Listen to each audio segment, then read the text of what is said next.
Una vegada realitzada la reunió de la Junta d'Avaluació, escrita l'acta i fetes totes les modificacions, el claustre ja pot donar per acabat el procés d'avaluació. A clic Edu, per finalitzar aquest procés, s'ha de tancar l'avaluació. Per tal que aparegui aquest botó, cal que s'hagi escrit i guardat l'acte.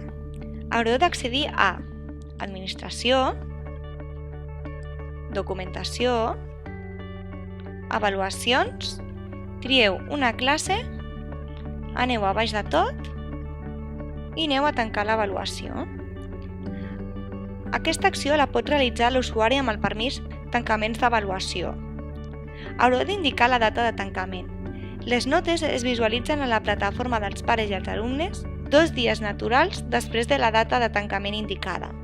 A la pantalla d'avaluacions s'indica que l'avaluació s'ha tancat, tot i que es pot tornar a obrir si és necessari.